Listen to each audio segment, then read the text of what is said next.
They said I would hang for my crimes. They were wrong. The gallows could not claim Billy the Kid, but betrayal nearly did. What followed was a reckoning written in blood beneath the crimson New Mexico sky. Spring arrived early in New Mexico territory. In 1881, the desert bloomed with unexpected life as I rode through Lincoln County, a wanted man with a $2,500 price on my head. My name is William H. Bonney, but history knows me as Billy the Kid. The papers called me a murderer, responsible for 21 deaths, one for each year of my life. The truth was less romantic. I had killed 4 men, maybe 5. All had deserved their fate. I had escaped the gallows in Lincoln 2 months prior, killing 2 deputies in the process. Their deaths were not planned but necessary. The territory wanted me dead, and Sheriff Pat Garrett had made his reputation hunting me. We had once been friends, shared meals and stories around campfires. Those days were long gone, buried beneath his badge and my notoriety. My horse needed rest, and so did I. The endless riding had taken its toll, my body thin from weeks of poor sleep and poorer meals. The Ortega Ranch appeared on the horizon like a mirage, isolated and perfect for a man needing to disappear. Miguel Ortega was known to ask few questions of travelers. He bred the finest horses in the territory and kept to himself, protected by the natural fortress of rocky hills surrounding his land. The ranch house was modest but well built, with a barn twice its size. 3 vaqueros worked the corral as I approached. They eyed me with the natural suspicion afforded to strangers in this unforgiving land. I kept my head low, my famous features hidden beneath a wide-brimmed hat. My hands remained visible away from my revolver. Miguel Ortega emerged from the barn, a stocky man with silver threading through his black hair. His face was weathered from decades under the southwestern sun. He approached without fear, asking my business in Spanish. I responded in kind, requesting work and shelter. He studied me for a long moment, his dark eyes revealing nothing. He told me he needed help breaking horses for the cavalry contract. I told him I had experience with difficult mounts. This was the truth. My hands were not only skilled with firearms. That was when I first saw Marisol. She rode in from the eastern pasture atop a magnificent Palomino stallion. Her control of the spirited animal was effortless, her straight back and confident posture speaking of a lifetime in the saddle. She dismounted with natural grace, her long black braids swinging as her boots touched earth. Her skin was the color of burnished copper, her eyes deep and intelligent. Miguel introduced her as his daughter. She studied me with an intensity that suggested she knew exactly who stood before her. I waited for the accusation, the call for her father to summon the law. It never came. Instead, she welcomed me to their home and offered water for my horse. The Ortegas gave me a small room above the stable. The space was clean and private, more comfort than I had known in months. Miguel paid fair wages for honest work. For the first time in years, I considered the possibility of peace. The wanted posters with my face still hung in every town, but here, miles from anywhere, I was simply William, the new ranch hand with a gift for taming wild horses. I kept my revolvers wrapped in oilcloth beneath my bed. Each night I cleaned them meticulously before sleep, a ritual that connected me to the man I had been. Each morning I left them behind and worked until my muscles burned. The physical labor offered a different kind of freedom than life on the run. There was satisfaction, an honest work that outlawry never provided. Marisol kept the ranch books and managed the household since her mother had passed 5 years earlier. She was educated, having attended a school in Santa Fe run by nuns. Her intelligence was matched by a fierce independence unusual for women in the territory. She rode as well as any man and carried a small pistol in her saddlebags when traveling to neighboring ranches. We began our conversations hesitantly, brief exchanges about horses and weather. Gradually our talks lengthened. She spoke of books she had read, places she hoped to see. I shared sanitized versions of my travels, careful to avoid the violence that had defined my recent years. What began as curiosity developed into something deeper. We found reasons to work together, training horses side by side. One evening, as sunset painted the desert in impossible colors, she told me she knew my identity. I tensed, prepared to flee once more. Marisol assured me she had no intention of alerting authorities. She believed the newspapers exaggerated my crimes. She told me every man deserved the chance to rebuild his life. Her words were water to my parched soul. For the first time in years, someone saw beyond the legend to the man beneath. The next weeks passed in contentment unfamiliar to me. I began to imagine a future without running, perhaps even with Marisol at my side. I should have known better. Men like me are not permitted happy endings. April brought warmer days and the promise of new beginnings. The horses responded well to my methods, even the most stubborn among them. Miguel noted my progress with approval, increasing my responsibilities around the ranch. I ate dinner with the Ortega family most evenings, no longer the hired hand, but something closer to family. In quiet moments, I allowed myself to believe this might last. Marisol and I grew closer with each passing day. We took long rides across the ranchlands, exploring hidden canyons and secret springs. During these excursions, she asked about my past. I shared more than was wise, telling her about my childhood in New York, my mother's death, my drift into the Lincoln County War that had set me on the outlaw path. She listened without judgment, her eyes soft with understanding rather than fear or condemnation. One afternoon, returning from such a ride, Marisol gestured toward the northern mountains. She told me those peaks marked the border of her father's land, beyond which lay the hideout, where my former gang still operated. I had not thought of the boys in weeks. Josiah Miller, Thomas Herrera, and the Richardson brothers had continued. Our work robbing stagecoaches and rustling cattle while I faced the gallows. We had once been inseparable, bound by shared danger and distrust of authority. Marisol asked if I missed that life. I told her truthfully that I did not. The constant fear, the violence, the knowledge that each day might be my last had grown wearisome. She seemed pleased by my answer, her hand briefly touching mine as we rode side by side. That small contact carried meaning beyond words. That evening, Miguel received a visitor. Through the stable window, I recognized the silhouette of Pat Garrett, dismounting in the yard. My blood turned cold. I prepared for flight, gathering my few possessions and weapons. Then voices drifted through the open window. Miguel greeted the sheriff warmly, like an old friend. They spoke in Spanish too low for me to catch more than fragments. My name was mentioned. The stable door creaked open. Expecting arrest or worse, I was shocked when Marisol slipped inside. She told me to remain calm and hidden. She explained her father and Garrett had known each other for 20 years. She would learn the purpose of his visit and warn me if necessary. I trusted her judgment, though every instinct urged immediate escape. Marisol returned an hour later, her expression troubled. She reported that Garrett was searching the region systematically for me. He had not come specifically to the Ortega Ranch, but was visiting all properties within 50 miles of Lincoln. He would return in 3 days to continue his inquiries. We had time to plan. I spent a restless night weighing my options. At dawn, I informed Miguel I would leave to spare his family any trouble with the law. The older man surprised me. He told me Garrett had shared confidential information during their conversation. The territorial governor was under political pressure regarding my escape. Garrett had proposed a secret arrangement. If I helped apprehend my former gang members, the governor would issue a private pardon. I would be free to start again elsewhere, perhaps in Colorado or California. The offer was tempting but complicated by loyalty. These men had ridden with me through danger, shared the meager spoils of our crimes. They had stood by me when the EE territory painted me as a monster. Betraying them felt dishonorable.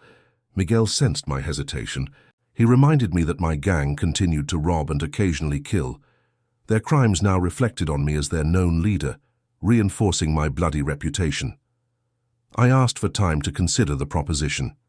Miguel agreed, but warned that Garrett would not extend this offer indefinitely. The lawman needed results to satisfy his political masters. I retreated to the hills above the ranch, seeking clarity in solitude. By sunset, I had reached no conclusion. Marisol found me as stars emerged in the desert sky. She brought food and, more valuably, her perspective. She asked what kind of future I envisioned.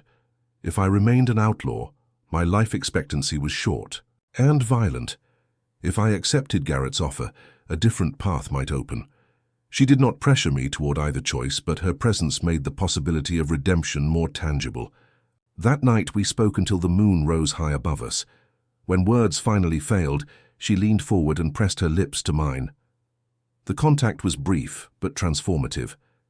In that moment, my decision crystallized. I would find a way to satisfy Garrett without bloodshed. My gang would be apprehended alive, not dead. I would negotiate terms ensuring they faced prison rather than the noose. Then I would claim my freedom, and perhaps a life with the remarkable woman beside me. Morning brought action. I sent a message to my former companions using an old cattle trader who regularly traveled between ranches. The note was carefully worded, suggesting a major opportunity requiring their presence at the Ortega Ranch in 1 week. I signed it with our special mark, ensuring they would know it came from me. With this step taken, I informed Miguel of my decision. He seemed relieved but cautious, advising me against informing Garrett until the gang actually arrived. When Garrett returned as promised, I remained hidden. Miguel told him he had seen unusual activity in the northern canyons that might indicate my gang's presence. This half-truth bought us additional time. The sheriff departed with promises to patrol the area more frequently. The wait was excruciating. Every approaching rider caused my hand to move instinctively toward my weapon. Marisol provided distraction, teaching me to read from her collection of books, sharing stories of her childhood. In quiet moments, we planned hypothetical futures. Far from New Mexico territory, California was her preference, with its milder climate and proximity to the ocean she had never seen.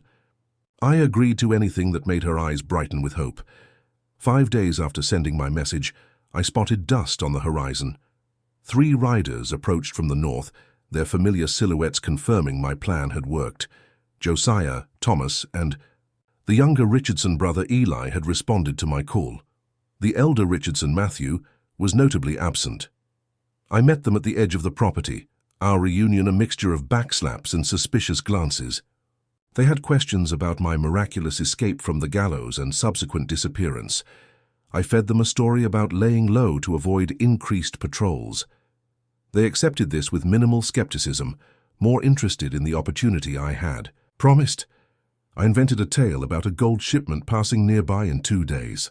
The potential take would be enough for all of us to retire comfortably. They greeted this news with predictable enthusiasm. Miguel welcomed my former gang with practiced hospitality, offering food and shelter in the bunkhouse. Marisol maintained her distance, her distaste for these men evident in her rigid posture. That evening, as we ate together, Josiah asked pointed questions about our supposed target. I provided enough details to maintain the illusion while being deliberately vague about specifics. Tomas, always the most perceptive, watched me with narrowed eyes throughout the meal. Later, he cornered me near the corral. He told me Richardson had received a visitor 2 weeks earlier, a man matching Garrett's description. After that meeting, Matthew had ridden south alone. Tomas wondered if there was a connection to my sudden reappearance and talk of one final job. I dismissed his concerns with practiced ease, suggesting Matthew had likely found separate work or a woman. Internally, my thoughts raced. Had Garrett approached Matthew with the same deal offered to me? Had the eldest Richardson accepted? The possibility complicated my already precarious plan. The following day brought confirmation of my fears. As we discussed the fictional gold shipment, a ranch hand reported riders approaching from the east. Through my spyglass, I identified Garrett, leading 6 deputies. More troubling was the figure riding beside him. Matthew Richardson sat tall in his saddle, his face set with grim purpose. They were arriving 2 days before our agreed meeting. Someone had altered the timeline. My gang reacted with predictable panic, reaching for weapons and accusing me of treachery. I maintained my innocence, suggesting Matthew had been captured and forced to reveal our location. Josiah believed me, but Thomas remained skeptical. Eli seemed torn between loyalty to me and concern for his brother. Miguel hurried Marisol toward the root cellar, a defendable space beneath the main house. I urged my gang to avoid bloodshed, suggesting we could still escape through the western canyon if we moved immediately. Josiah and Eli agreed, but Thomas declared he would not run. The approaching posse was still 10 minutes away, providing a narrow window for decision. I faced a brutal choice. Abandoning Marisol was unthinkable. Surrendering meant the gallows, regardless of Garrett's promises. Fighting guaranteed bloodshed. In that moment of indecision, Tomas made his move. He drew his weapon, aiming not at the approaching lawmen but at me. He accused me of orchestrating a trap, of betraying our brotherhood for a woman and false promises of freedom. Before I could respond, Miguel appeared with his shotgun. He ordered Tomas to lower his weapon. The standoff lasted only seconds before Tomas shifted his aim and fired. The shot struck Miguel in the shoulder, spinning the older man to the ground. Marisol screamed from the doorway of the house. As she ran toward her fallen father, Tomas grabbed her, pressing his revolver to her temple. He demanded horses and supplies, using Marisol as his guarantee of safe passage. In that terrible moment, I understood. The betrayal had multiple layers. Matthew had indeed struck a deal with Garrett, but the sheriff had never intended to honor his agreement with me. I was to be captured or killed alongside my gang, the pardon nothing but fiction to draw me out. Tomas had likely suspected the trap but come anyway, planning to use the confusion to eliminate me and claim leadership of the gang.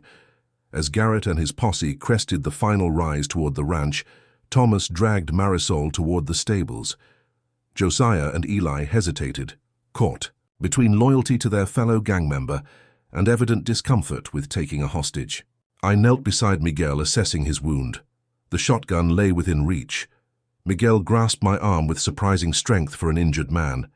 He told me Garrett could not be trusted.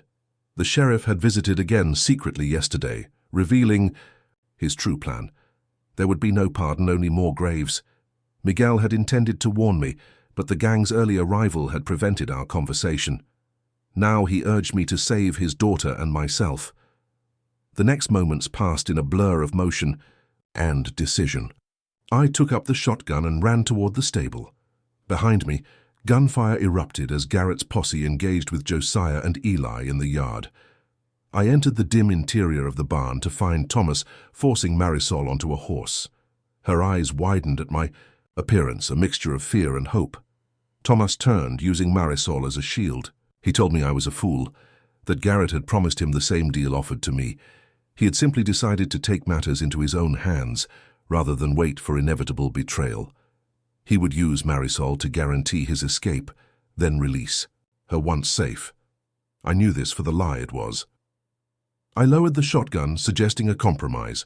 We could both escape, taking Marisol temporarily to ensure our safety. Once clear of pursuit, we would release her unharmed. Tomas considered this, his grip on Marisol loosening slightly. It was the opening I needed. Marisol, sensing my intent, drove her elbow backward into Tomas's ribs. As he gasped in surprise, I raised the shotgun and fired. The blast caught him in the shoulder, mirroring Miguel's wound. He fell backward, his weapon clattering to the stable floor. Marisol broke free, running to my side. The moment of victory was short-lived. The stable door crashed open as Matthew Richardson entered. His revolver aimed at my chest. He declared that Garrett had promised him not only a pardon, but a deputy's badge if he delivered Billy the Kid. All he needed was my corpse to collect. Marisol moved with unexpected speed, grabbing Tomas's fallen revolver. Before Matthew could react, she fired. The shot went wide, but the distraction allowed me to swing the shotgun toward him. Our weapons fired simultaneously. Pain exploded in my left arm as Matthew's bullet tore through muscle. His cry of agony echoed my own as the shotgun blast caught him in the leg. We both collapsed to the stable floor, weapons still gripped in desperate hands. Marisol kicked Matthew's revolver away before he could attempt another shot. Outside, the gunfire had intensified. The acrid smell of gunpowder filled the air, mixing with the familiar scents of hay and horse. Blood soaked my sleeve, the wound painful, but not immediately life-threatening. Matthew was less fortunate. The shotgun had shattered his knee. His face had gone grey with shock, his breathing shallow and rapid. Tomas lay unconscious from his own injury, his chest rising and falling unevenly. Marisol tore strips from her petticoat, binding my wound with practiced efficiency. Her hands remained steady despite the chaos surrounding us. She told me Garrett would show no mercy if he found me here. We needed to leave immediately. I asked about her father. She assured me Miguel would survive his wound, but his future depended on our actions now. The weight of responsibility settled heavily upon me. This violence had come to the Ortegas because of me. Miguel might lose his ranch, his livelihood, his freedom if I fled now. Leaving felt cowardly, yet staying guaranteed more bloodshed.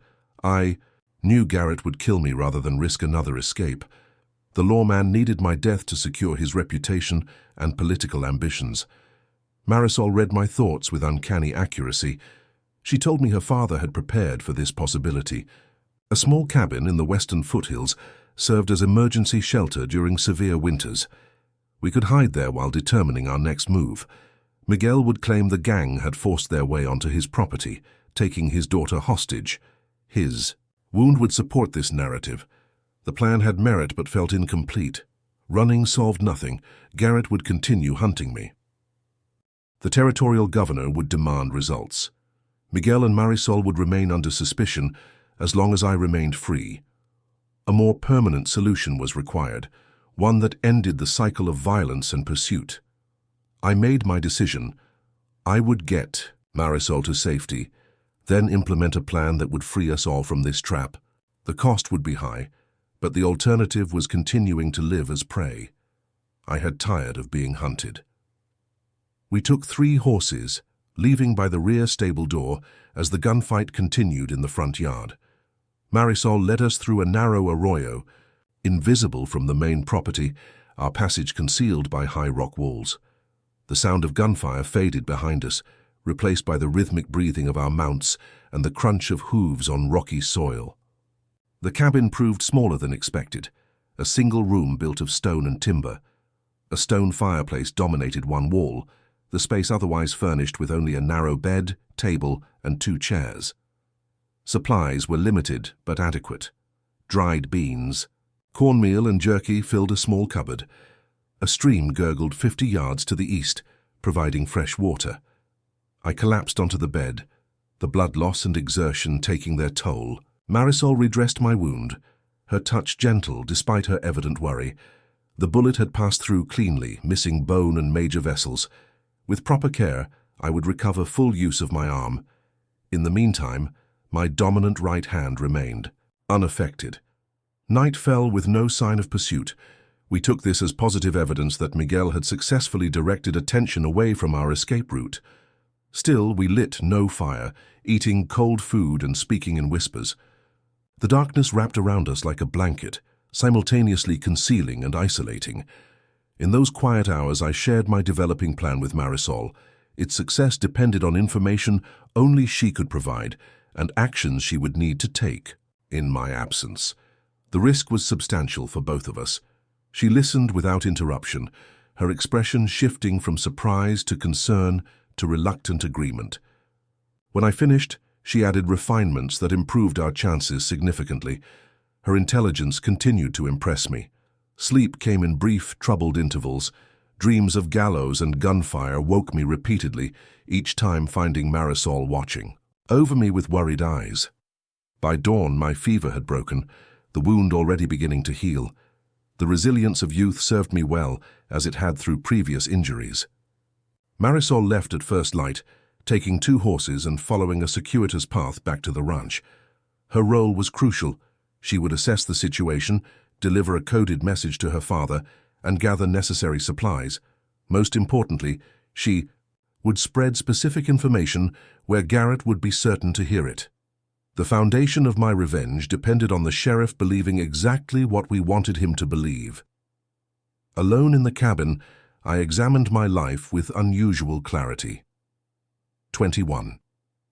Years of existence, the last few defined by violence and infamy. The papers portrayed me as monster or hero, depending on their political leanings. Neither characterization captured the complicated truth of my reality. I had killed, yes, but never without provocation. I had stolen, but primarily from those who had first stolen from others. My moral compass was unconventional but not absent. What troubled me most was the collateral damage. Miguel had been shot because of his connection to me. Marisol now risked her future on my behalf. Former friends had died in Lincoln during my escape. The cycle needed to end, not just for my sake, but for those pulled into my chaotic orbit. 3. Days passed with excruciating slowness. I recovered my strength gradually, walking farther from the cabin each day, always alert for signs of pursuit. The isolation provided time to refine my plan and prepare mentally for what must come. On the 4th morning, Marisol returned as promised. She brought supplies, news, and confirmation that our plan could proceed. Garrett had indeed arrested Josiah and Eli Richardson. Both were wounded, but alive. Tomas and Matthew had been more severely injured, but would survive to face trial. Miguel had sustained suspicion, but no charges, his wound and reputation supporting his claim of victimhood. More crucially, Marisol had planted our false information. She had visited a trading post frequented by Garrett, speaking tearfully to the proprietor about her concern for my deteriorating condition. The wound had become infected, she claimed. I was delirious with fever, hiding in a line shack near the Texas border. Without medical attention, I would likely die within days. This carefully constructed falsehood served multiple purposes. It explained Marisol's absence from the ranch as she allegedly searched for medicines. It directed Garrett's attention eastward, away from our actual location. Most importantly, it created a timeline and sense of urgency that would force the sheriff to act predictably. The second phase of our plan required specific items which Marisol had successfully obtained. More challenging was the information about Garrett himself. According to Miguel's sources, the sheriff planned to lead a small posse to the Texas border in 2 days following our false trail. He had boasted of returning with my body, one way or another. The governor had promised a $1,000 bonus for proof of my death. The betrayal cut deeper than expected. Garrett and I had once shared food and companionship. Now he hunted me for money and advancement, discarding any pretense of legal procedure. His willingness to execute rather than arrest revealed his true character. The knowledge solidified my resolve. That night, as a blood-red moon rose over the desert, I made my final preparations.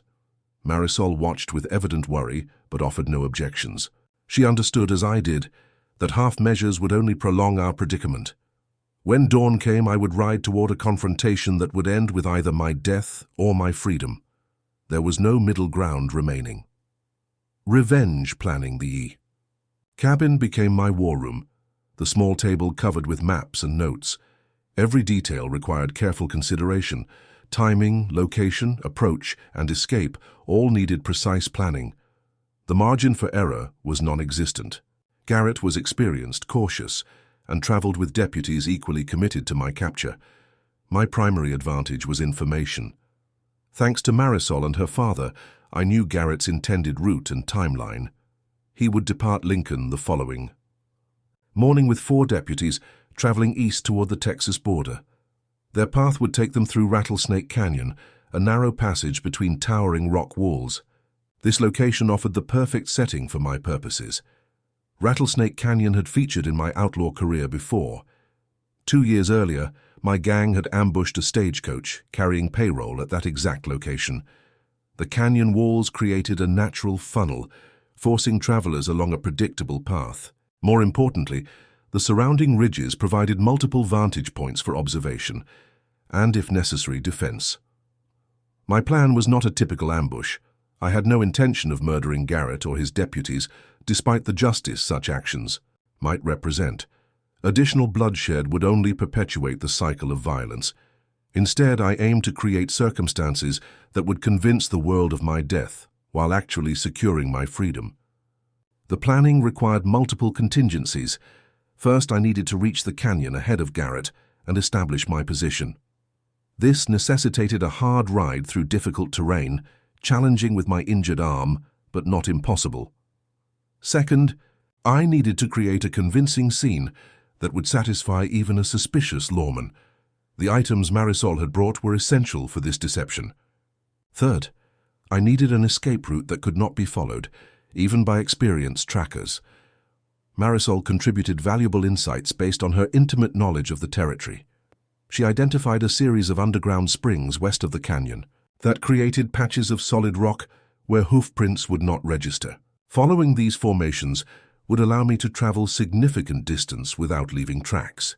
She also knew of a small Mexican settlement 20 miles south where her mother had relatives.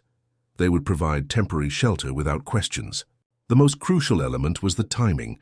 According to our information, Garrett would reach the canyon approximately 2 hours after noon.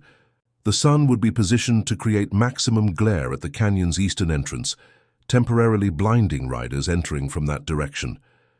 This natural disadvantage would provide the moments needed to execute my plan. Physical preparation accompanied the strategic planning. I cleaned and loaded my revolvers meticulously, checking each chamber multiple times.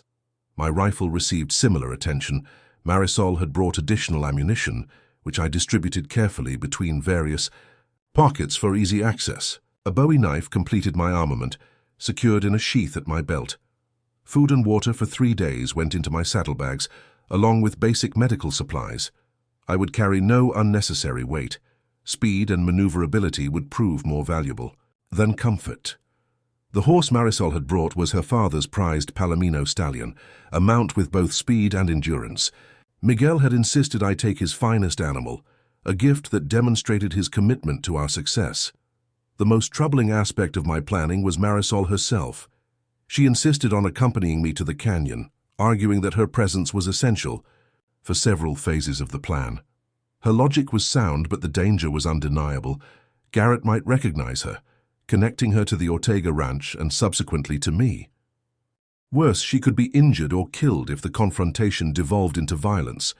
We argued throughout the evening, her determination matching my concern. Eventually, we reached compromise. She would accompany me to the ridge above the canyon, but remain hidden during the encounter itself. From her elevated position, she could observe the proceedings and alert me to any unexpected developments. Most importantly, she would be positioned to assist if the primary plan failed. With the major elements decided, we turned to smaller details.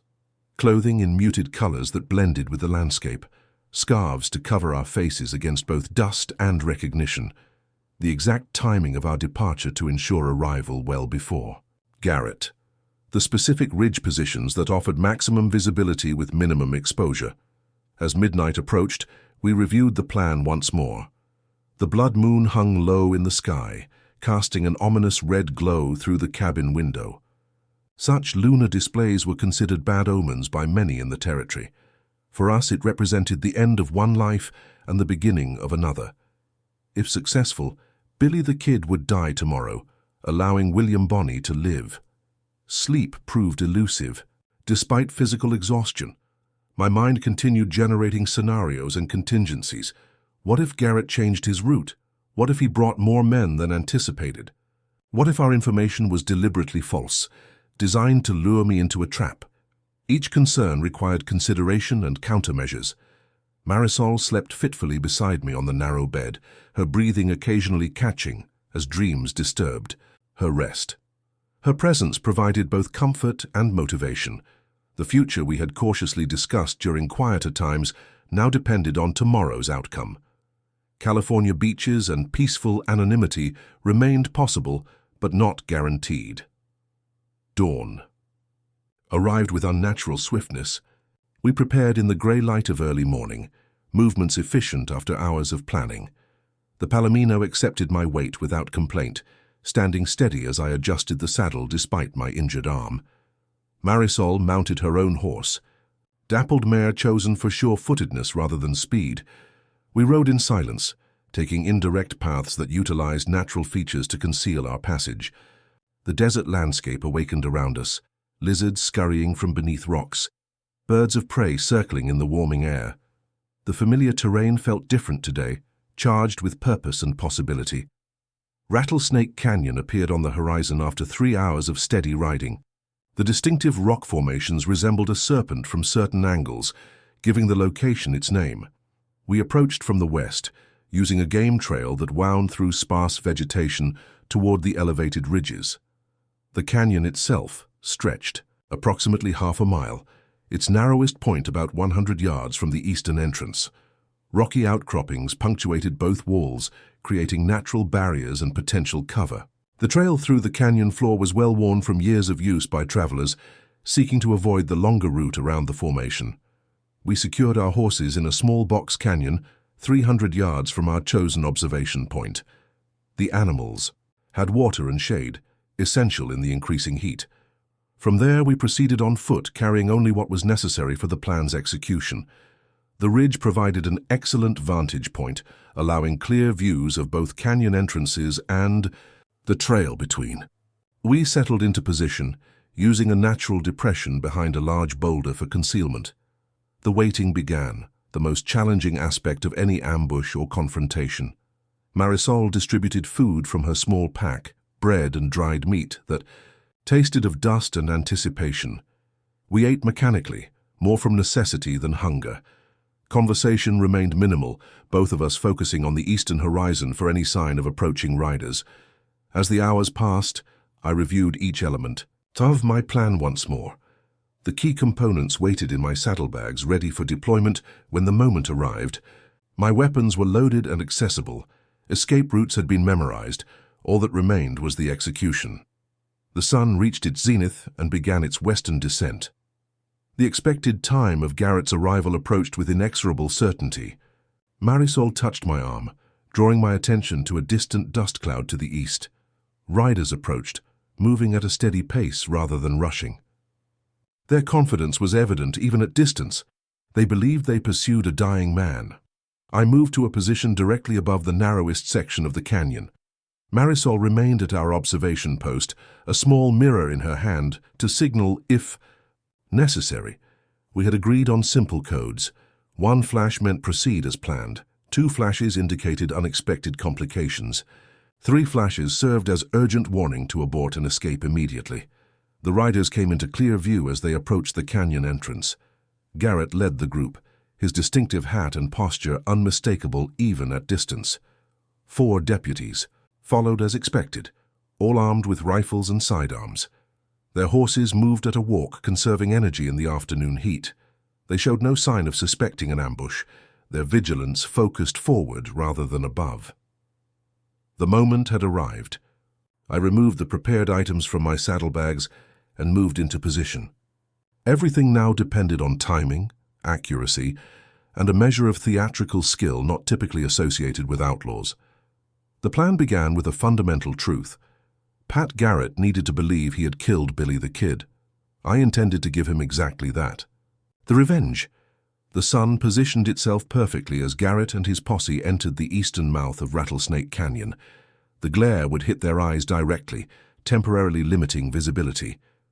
I checked my position once more, ensuring I remained invisible from below while maintaining clear sight lines to the approaching lawman.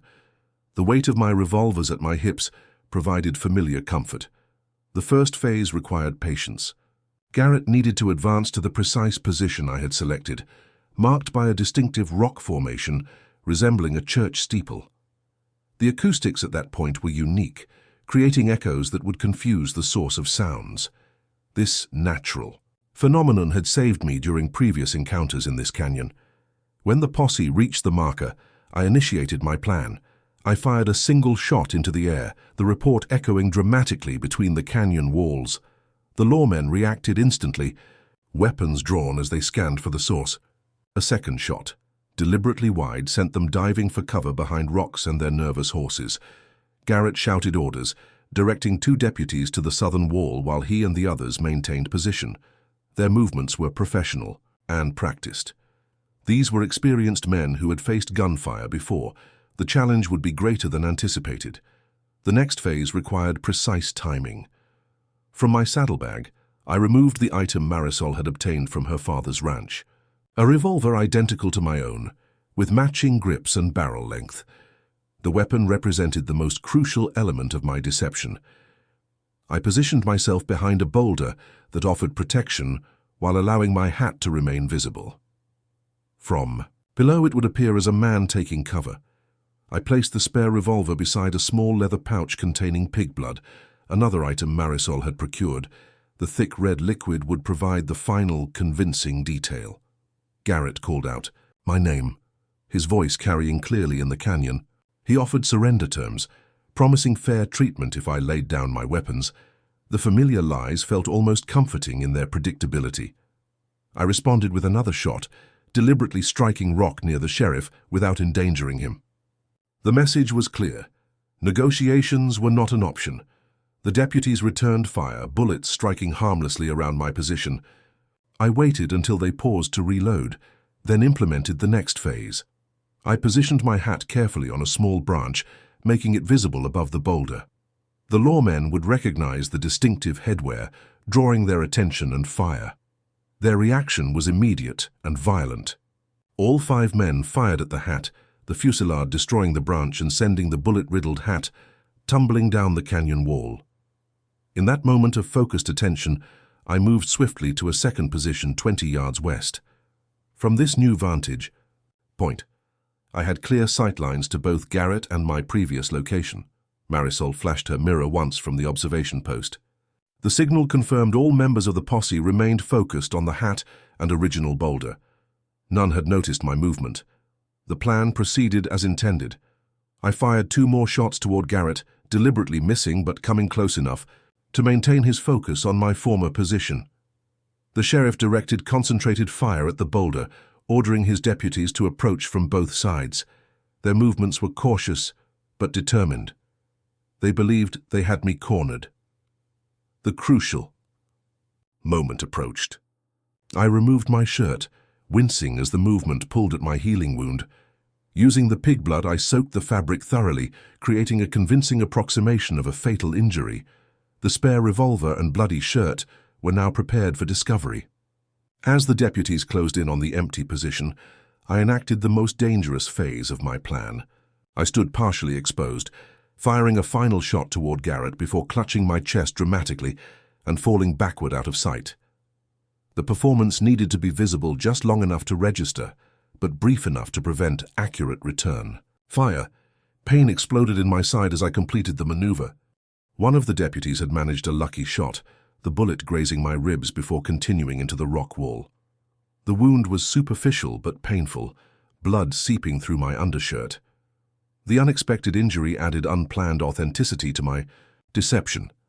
From my concealed position, I listened as Garrett ordered his men forward with increased urgency. They believed they had wounded or killed their quarry. I crawled backward, using natural depressions in the ridge to remain hidden while moving toward my planned escape route. The blood trail would add credibility to the scene I had arranged. I reached the prepared location as voices and footsteps indicated the deputies had found my abandoned position.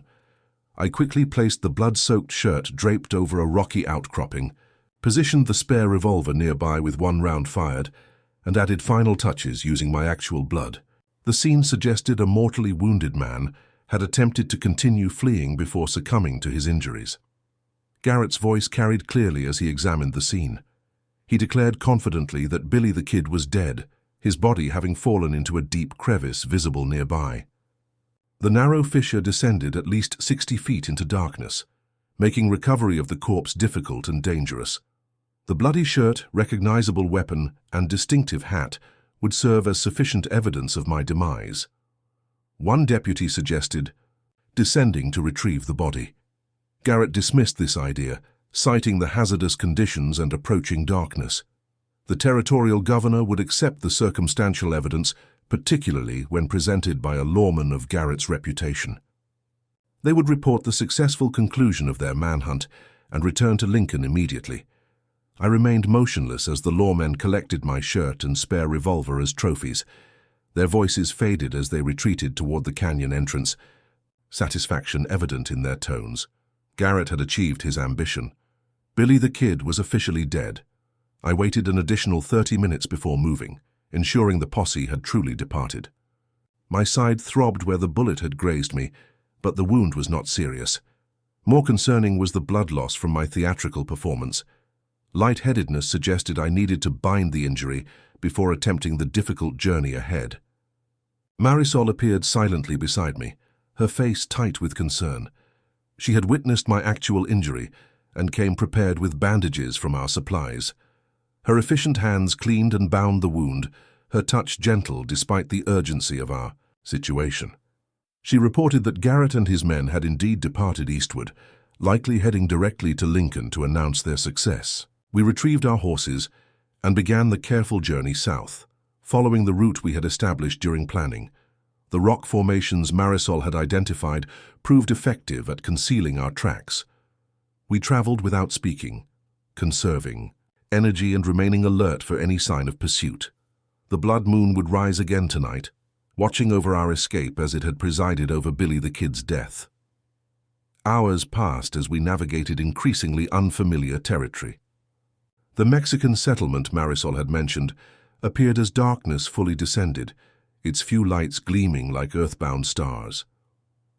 We approached cautiously, uncertain of our reception despite family connections. An elderly woman emerged from the largest dwelling as we entered the small plaza. She studied Marisol with narrowed eyes before recognition dawned. Rapid Spanish followed, explanations and introductions flowing too quickly for my limited comprehension. The outcome proved positive. We were ushered inside, horses taken to a small corral behind the house, our presence accepted without excessive questioning. The home belonged to Marisol's great-aunt, Doña Concepcion Alvarez.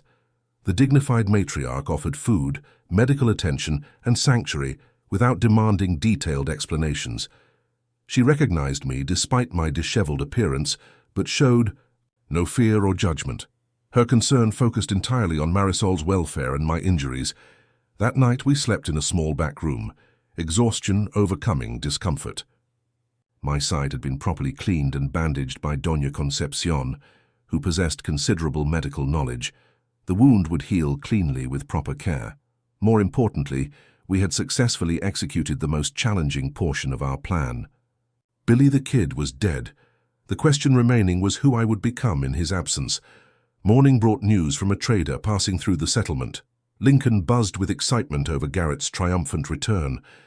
The sheriff had presented my bloody shirt, hat, and revolver to the territorial governor, who had immediately declared the case closed. Newspapers were already printing special editions announcing Billy the Kid's death. Garrett had claimed the bounty and received commendations for his service. The public reaction included both celebration and skepticism. Some questioned the lack of a body, suggesting I had escaped once more. These voices were minority opinions. However, most accepted Garrett's account without question, eager to close this chapter of territorial history. My legend would persist, growing with each retelling, but active pursuit had ended. Marisol and I remained with Doña Concepcion for 5 days, recovering strength and refining our plans. The elderly woman provided valuable assistance, sending messages to Miguel confirming our safety and arranging necessary documentation for our future journey. Her connections in the border region proved invaluable. During this period of relative safety, Marisol and I discussed our next steps. California remained our destination, but the path required careful consideration.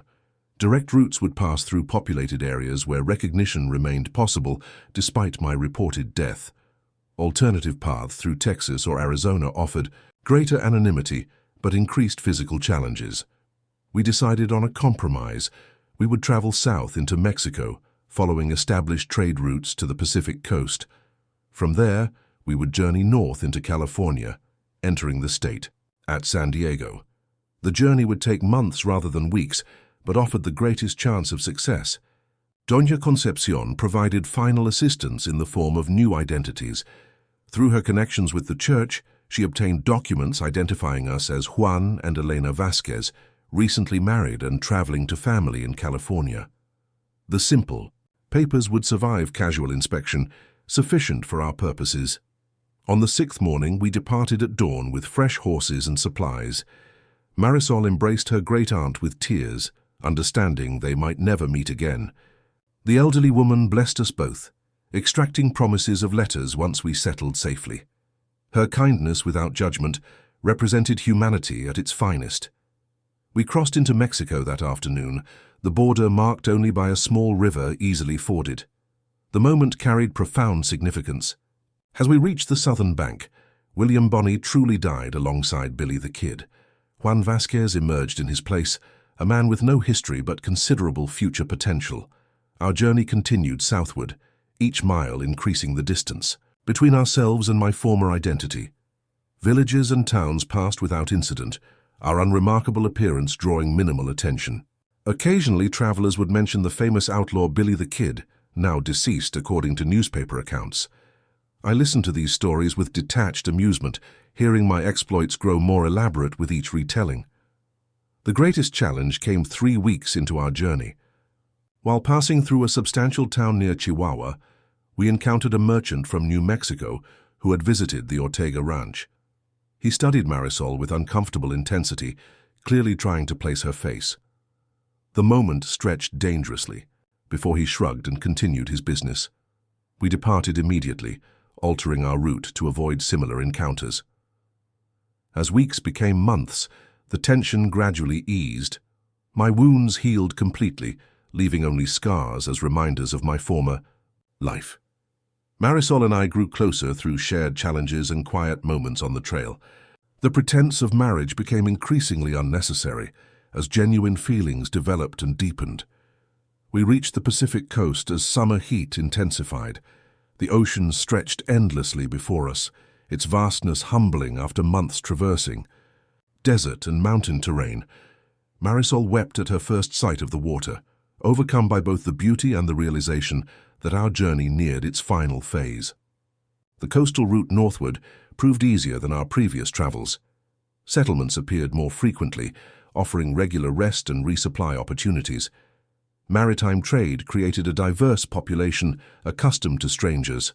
Our presence generated minimal interest among people focused on commerce and survival. We crossed into California in early August, the border passage unremarkable. San Diego welcomed us with mild climate and abundant opportunities. The rapidly growing city needed workers, of all types, allowing us to establish modest employment while determining our permanent location. I found work at the docks, my physical strength compensating for limited experience.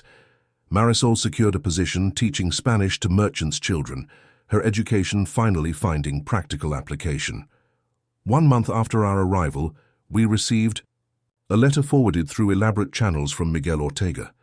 He reported that Garrett had been celebrated throughout the territory for killing Billy the Kid.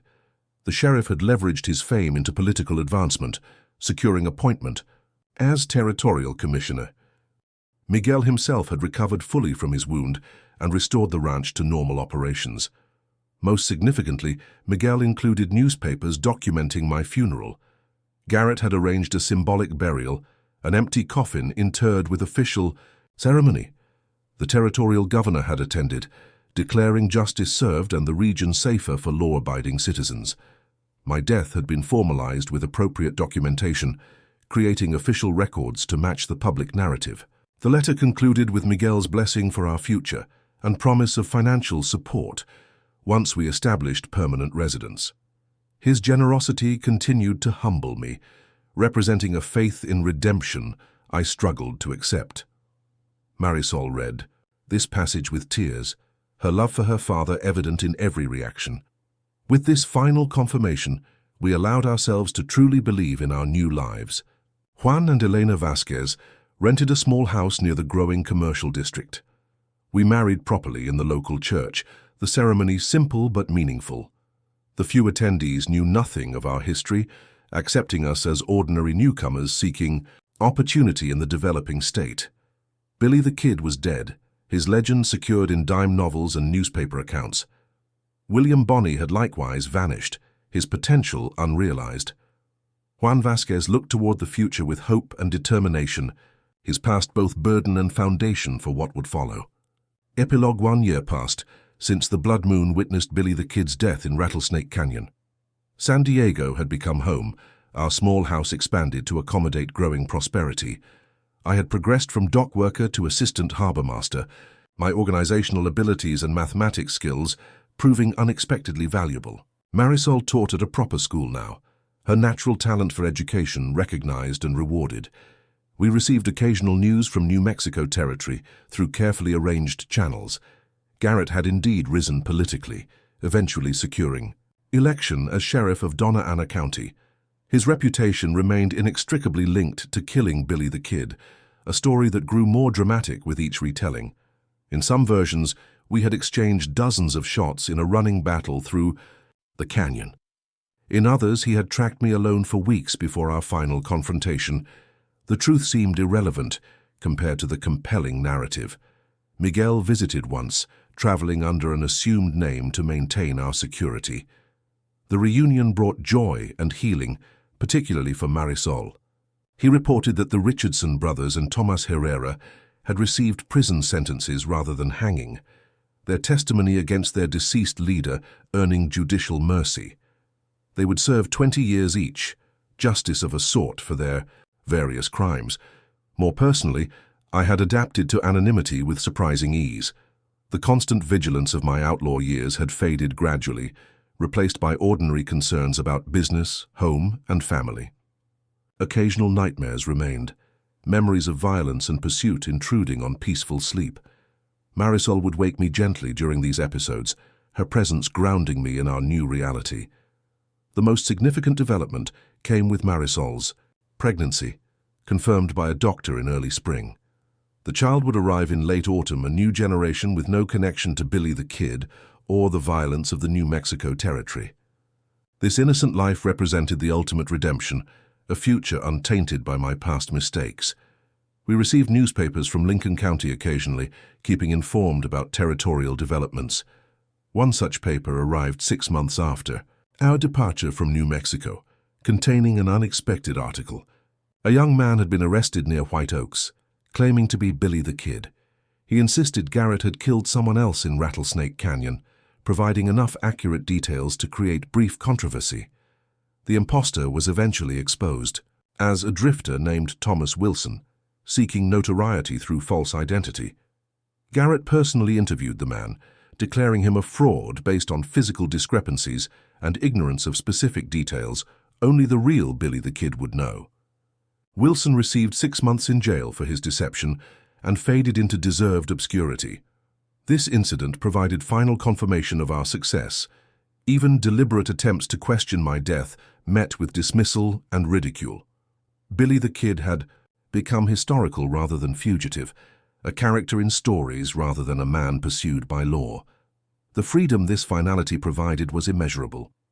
On particularly clear nights, I often walked alone to the nearby bluffs overlooking the Pacific. The endless horizon offered perspective impossible in the confines of canyons and deserts. Standing there, I reflected on the strange journey from William Bonney to Billy the Kid to Juan Vasquez. Each identity contained elements of truth, while remaining incomplete alone. The revenge I had enacted against Garrett was unusual in its bloodless nature. He believed he had killed me, building his reputation and career on this achievement. The truth represented my private victory, sweeter for remaining unacknowledged. I had denied him genuine success while securing my freedom and future. More importantly, I had escaped the fate seemingly inevitable for men who lived as I had. 21 years old when Billy the Kid died, I had expected to meet a violent end before reaching 22. Instead, I approached my 23rd birthday, surrounded by peace and possibility. The outlaw had not simply survived, but transcended his limitations. Marisol joined me on these occasional night walks when her condition permitted. Her presence completed the circle of my transformation. The woman who had seen beyond the legend to the man beneath now carried our child, physical proof of continuation beyond endings.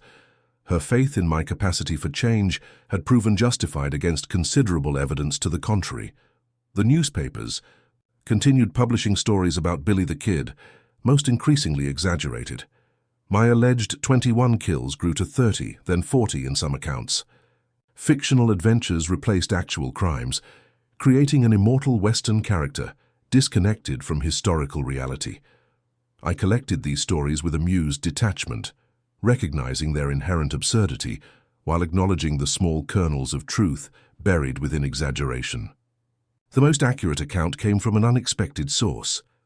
Miguel forwarded a small publication written by one of Garrett's former deputies, a man who had participated in the Rattlesnake Canyon incident. His description of finding my bloody shirt and weapon matched actual events with surprising fidelity. His conclusion proved most interesting, suggesting with subtle implication that Garrett had been perhaps too eager to declare the case closed without a body.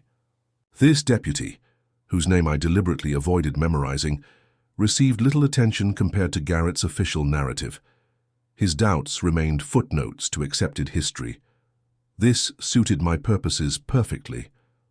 Absolute certainty might have provoked renewed investigation, while minor questioning preserved the ambiguity essential to legends.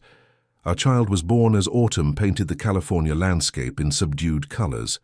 A healthy son arrived after a difficult but ultimately successful delivery.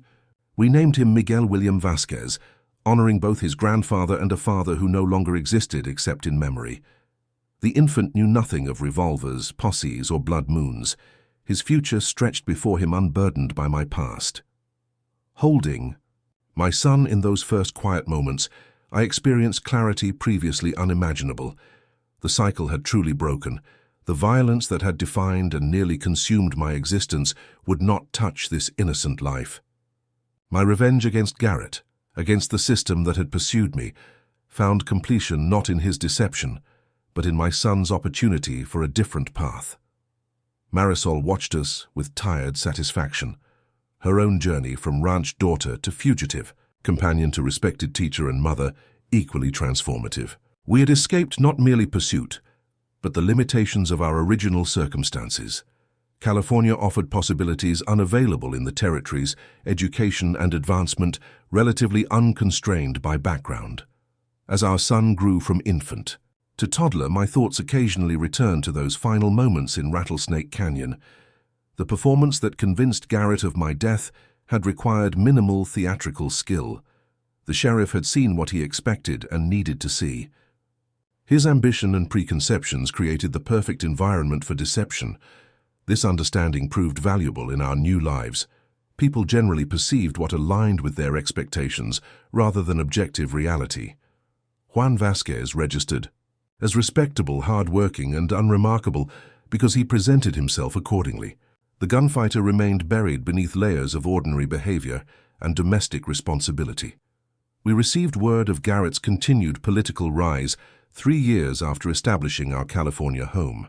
He had announced candidacy for territorial representative, building his campaign largely on his reputation as the man who killed Billy the Kid. Posters featured his face alongside artistic renderings of my death, dramatic scenes bearing little resemblance to actual events. The news prompted rare laughter rather than concern. Garrett had built his life on my death, unknowingly granting me the freedom to build a life of my own. The irony provided satisfaction beyond traditional revenge. He had my bloody shirt and spare revolver. I had peace, family, and future. The accounting seemed fair from my perspective. My son would never know his father had been William Bonney or Billy the Kid. Juan Vasquez represented his only reality. A dock worker turned harbor master, with mundane skills and ordinary ambitions. The deception was necessary and ultimately merciful. Some legacies deserved deliberate burial without markers or memorial. Occasionally, travelers from New Mexico passed through San Diego. I avoided these visitors when possible, minimizing risk of recognition. My appearance had changed substantially, beard and additional weight altering my once distinctive features. Still, caution remained habitual even after years of safety. During one such encounter, I overheard a traveler describing Billy the Kid to fascinated listeners at the docks. His account contained the usual exaggerations regarding kills and escapes. More interesting was his description of my character, portraying me as both cold-blooded killer and folk hero, defending ordinary people against powerful interests. The contradiction perfectly captured the complexity of my actual existence. I contributed nothing to this conversation, maintaining my role as unremarkable observer. The storyteller would never know the subject of his tale stood nearby, loading cargo and calculating shipping fees. The distance between legend and reality stretched immeasurably wide in that moment. 5 years after our arrival in California, Miguel wrote with news of Garrett's election defeat. The former sheriff had overplayed his connection to killing Billy the Kid, the public having lost interest in increasingly stale stories. Newer outlaws had emerged to capture territorial attention, relegating my legend to historical status. Garrett returned to more mundane law enforcement, his political ambitions apparently abandoned. This development removed the final lingering concern about our security. With Garrett relegated to ordinary status, his incentive to question the Rattlesnake Canyon events disappeared entirely. Revealing doubt now would damage his reputation without providing compensatory benefits. The narrative had solidified beyond disruption. Our family expanded with the birth of a daughter in our 6th California year. Elena Rosa Vasquez arrived with less drama than her brother, but equal joy. Our modest home now contained 4 lives, connected by love and shared future, rather than shared past. The legacy of Billy the Kid had transformed completely, finding expression in peaceful generations rather than violent legend. I sometimes consider how differently events might have unfolded without Marisol's intervention. Without her belief in possibilities beyond my notorious reputation, my bones would likely lie in unmarked desert ground. Her vision of potential redemption had created the opportunity for its realization. The debt could never be repaid, but continued to motivate my dedication to our shared life. 10 years after Billy the Kid's reported death, a package arrived from New Mexico. Miguel had sent newspaper clippings marking the anniversary of the Rattlesnake Canyon incident.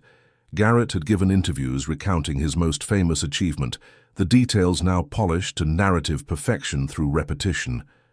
The articles included a photographic reproduction of my bloody shirt, preserved as historical artifact in the Territorial Museum. I showed these clippings to Marisol after the children slept. We read them together, the distance of years lending perspective impossible in earlier times. The events described seemed to involve someone else entirely, a character from fiction, rather than my former self. The emotional disconnection represented the final transition from William Bonney to Juan Vasquez.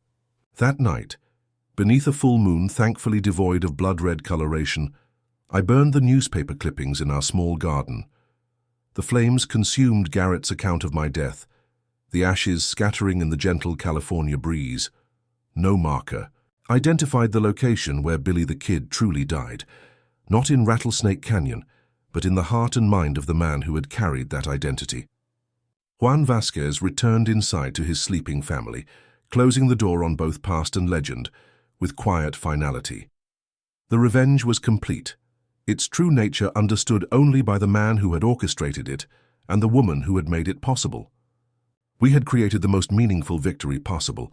We had simply lived well beyond the reach of both bullet and noose,